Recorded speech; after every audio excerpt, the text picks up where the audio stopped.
We want to discuss a little bit more about international trade with perspective from the policy the governments are designing. Sometimes they are designing in favor of free trade, and sometimes they are designing their policies in order to protect the local industry or the domestic industry against the foreign competition by imposing restrictions. So let's start with the trade policy. Most governments accept the proposition that a relatively free flow of international trade is desirable from the overall economic or economy's perspective. Consumers are getting better, and the living standard of the people of the country improves. So that's one idea. But at the same time, there are some arguments against the free trade and to protect the domestic producer and also in order to boost the domestic products. So the question is, should the country permit the completely free flow of international trade, or should it be use policies to restrict the flow? So that's a debatable question. And from the very beginning of when this trade started, you know that the trade is a very old profession from the human history. This is always a debate between whether we have to import or export our products, or we just fully rely on our own resources and on our products. So if some protection is desired, should it be achieved? Now, if from the policy makers' perspective, if they decide that they want to protect their local or domestic industry, so how they can do that? So whether they have to impose the tariffs, that's what we use the word tariff for, import tax. Whether they have to impose the tariff, or they have to put certain quantitative restrictions like quotas, or we also call them as a non-tariff barriers. So tariff is a tax applied on imports of goods or services, and non-tariff barriers are restrictions other than tariff designed to reduce imports. And examples of non-tariff barriers can be import quotas or any type of a procedural method, so that we can make it difficult for the importer to import products from other countries. Free trade encourages all countries to specialize in production. And we all know from our previous topic in which we discussed the comparative advantage and absolute advantage. And we realized that with the help of a trade, countries specialize. And because of that specialization, we are able to consume more. Right, so that's the whole story we already discussed. So free trade makes the country as a whole better off because consumption increased, even though it not make every individual in the country is in the better off. So there are some group of people in the country that is not going to be benefited by that. They can be a producer, they can be a consumer, but that's the whole story, is that overall there is a benefit because of larger consumption. So country engage in trade protection if the country wants to protect their industry or protect the country's products. So they can implement the trade policy. That's the objective of the trade policy, is to provide protection or to reduce the imports, especially the imports of the countries. So what are the arguments that they build up in order to protect their economy from imports? So if a country is a small size country, so they emphasize on this notion that we should diversify our industry, we should diversify our products, we should diversify in the products, so that we are not reliant, or we are not dependent on the other countries for our basic necessities or basic needs. Like there is an example like oil producing countries where their mostly economy is dependent on oil and gas selling, but now they are emphasizing on to increase their other products. They are emphasizing on tourism, they are emphasizing on real estate. So they want to expand or diversify their economy, not only on one few products. So the objective is that technology may render the basic products obsolete, and swings in the world prices leads to large swings in the national income.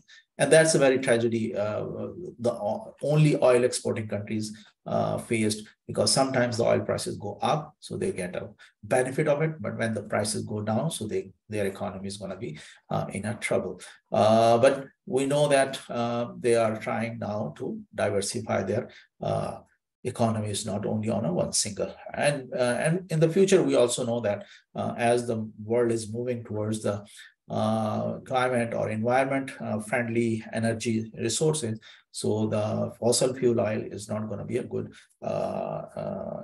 product for export for a very large or a long time.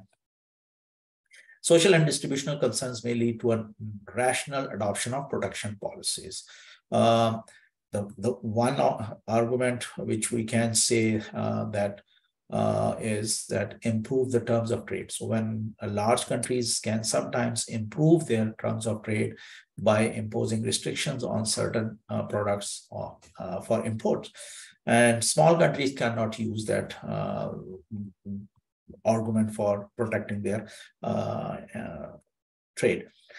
Infant industry argument is a very strongly used from last 50 years, like that the countries who are developing, they use this, that we want to protect our industry because they are in their infancy. So when they grow up, so then we will open up the competition from the rest of the world for our industry. So that's an argument. And we observe this, that China used that argument from the last 30, 40 years, and now they are in a position to compete with the world.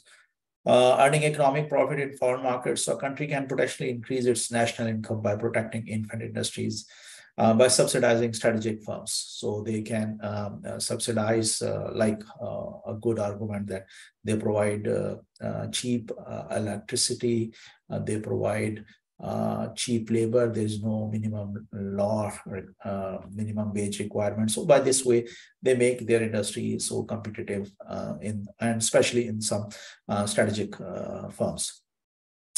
Unless carefully applied, such policies can end up.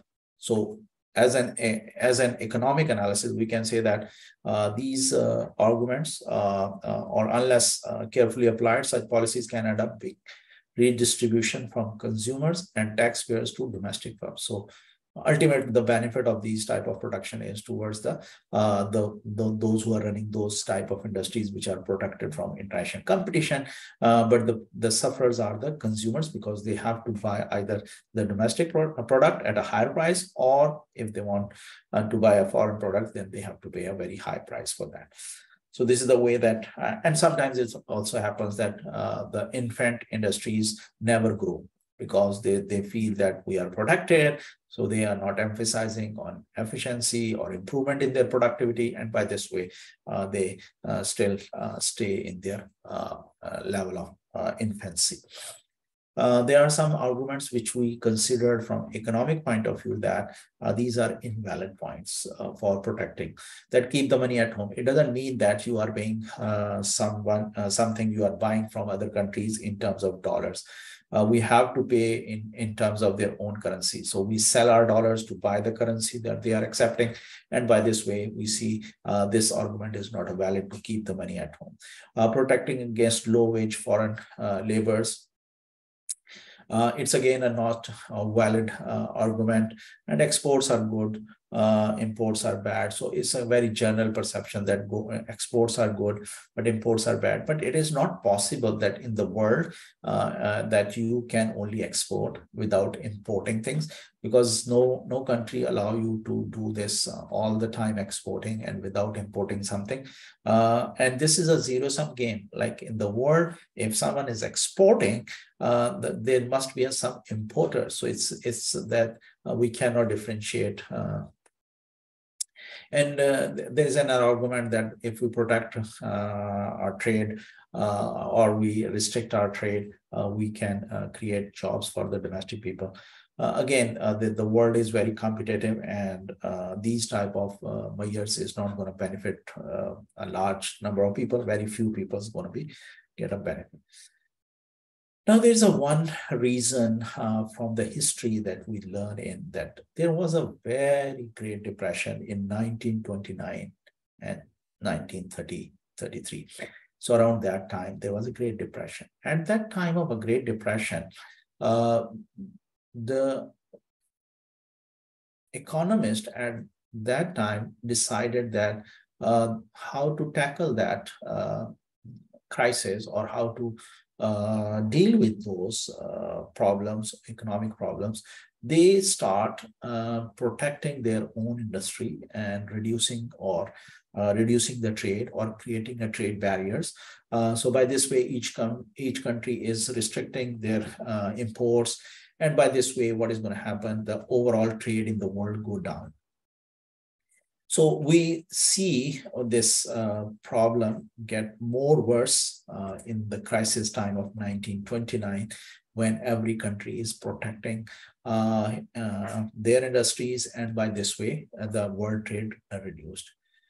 So, but when we compare this crisis with the crisis of 2009-8, that was also a very big financial crisis in the world. But we see that at this time, the economists realized that this is not the solution, that we have to protect or reduce the trade.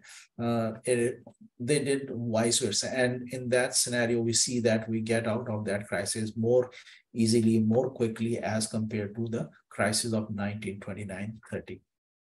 So current US administration is less restricted in tariff wars and has promised to be more supportive to the WTO, World Trade Organization. Now, the method of protection. The method of production we discussed, and I already told you that there are two methods of production. One is that we can impose tariff, or we can say trade tax or import tax. And the other way is that we have to impose non-tariff barriers. So first we see that how that this tariff protection is helping, or is overall outcome for the economy. So if we impose, let's assume the world price is PW, and we see here that PW, with the PW, the domestic supply is this much, and the consumption is this much. And by this way, we see that this huge amount between Q0 and Q1 is we can import. So this one is the import. So we can see here that under free trade, domestic production is Q0 and the domestic consumption is Q1, right? Imports are Q0 to Q1, Q0 to Q1. This is the import. This whole is an import under free trade, And by this way, the consumer is getting much more quantity at a lower price as compared to anyone else. So we see that the consumer surplus is quite large, although the producer surplus is short because the price is low, the very few suppliers in the domestic market. So what we did, or what we are assuming here, is that the government imposed a tariff, and by this tariff, the price increased, and we see here that PD, that's a protected price, or so by this way, what is happening is that the domestic production increased because the price is increased now, and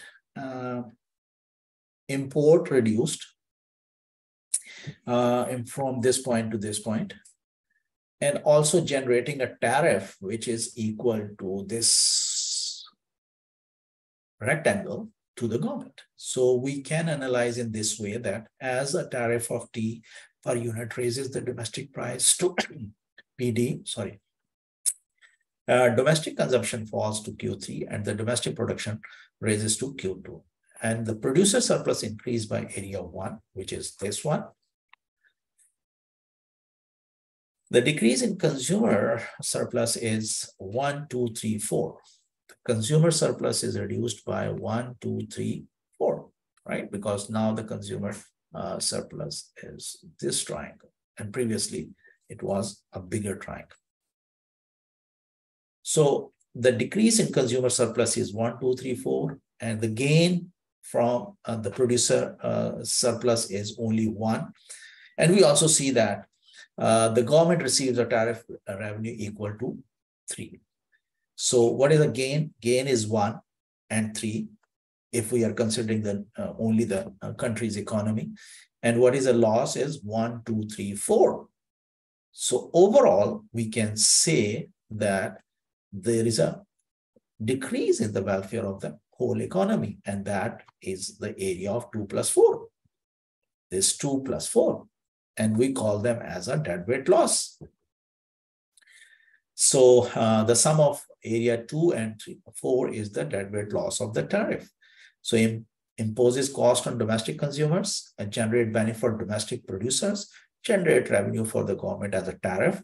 So the overall net effect is negative. So if we want to protect and the protection through tariff, that is have a negative impact on the overall welfare of the economy. So the tariff generates a deadweight loss for the economy. Now, if we look at that, if non-trade barriers and quotas are restricted or quotas are applied, so direct quantity restriction raise the prices received by the foreign suppliers of the good. A tariff leaves the foreign suppliers unchanged. Quota is worse than a tariff for the importing countries. And why we are saying this? Because we see that the impact is almost of the same, but here in this case, the government is not getting a revenue of 3. So it means that in this case, that the deadweight loss is 2, 3, 4, right? So you can understand that this is the whole deadweight loss, because this time with the quotas, the government is not getting any revenue. In case of a tariff, the government is getting a revenue as a tax revenue, but here we are not getting. So in this case, we say that the quotas are creating more bursts as compared to the tariff. Now, if we compare the quotas and tariffs, we can say that in general, a quota and a volume equivalent tariffs have different welfare implication for the two countries. Exporting countries prefer quotas. Why? Because they are getting higher price. The tariff is not providing any benefit to the exporter that they are, but here the exporter is getting higher price because of the quota. Importing countries prefer a tariff, and in the US, Canadian softwood, and that's an example, lumber dispute, both tariffs and quotas were used, and Canada prefer having import quotas imposed on Canadian lumber exporters rather than having the same export restriction accomplished by the US tariff. Now, there is another concept as a non-tariff barriers that we impose dumping laws or anti-dumping laws. So first, try to understand what is dumping. Dumping is a price discrimination that you sell your product at a very low price as compared to when you are selling somewhere else. So the objective is to capture the market of the importing country. So you export the goods with a very low price as compared to the price you can charge to other countries. And by this way, you enter into the market of the importing country and capture it. So that's a price discrimination. Dumping, if it lasts indefinitely, can be a gift to the receiving country. But dumpings are not normally for indefinite period. They do this for a certain period of time to capture the market, to introduce the product. And when the when the consumers are used to of using the product, they gradually increase the price. So by this way, if it is an indefinitely for indefinite period of time, then it is a gift, but it's not the case. The objective of doing a dumping is not to continue forever. So its customers get goods from abroad at lower price than otherwise the world. So countries do that dumping of their product in other countries. So in that case, how they protect, we call it as an anti-dumping. Laws were first designed to permit countries to respond to a predatory pricing by foreign firms. This is again, we call it as a predatory pricing because we want to destroy, or we want to kill the domestic producers by exporting the products at a lower price. And by this way, they are considered to be as a predatory pricing. Predatory is a word we use for the animals or those who kill other animals. So same is the exporters are trying to capture or make it possible to the importing countries producers out of the business. So more recently, they have been used to protect domestic firms against any foreign competition. There is another way is what we call it as a countervailing duties. Like if some countries are providing free electricity to the producers to export the goods, so in that case, the importing country can impose a equivalent amount of tariff or tax on those goods to make it the cost equivalent to the domestic producers. So is imposed by one country to offset the effects of a specific subsidies like free electricity or these type of provided by foreign governments. So used to offset the effect of foreign exports subsidies, but often they are thinly disguised production. Now, the last thing is that climate policy, there is a, because in some countries, the environment protection laws are more stronger than in other countries. So how we can then implement, because the price differences are because of this environmental laws.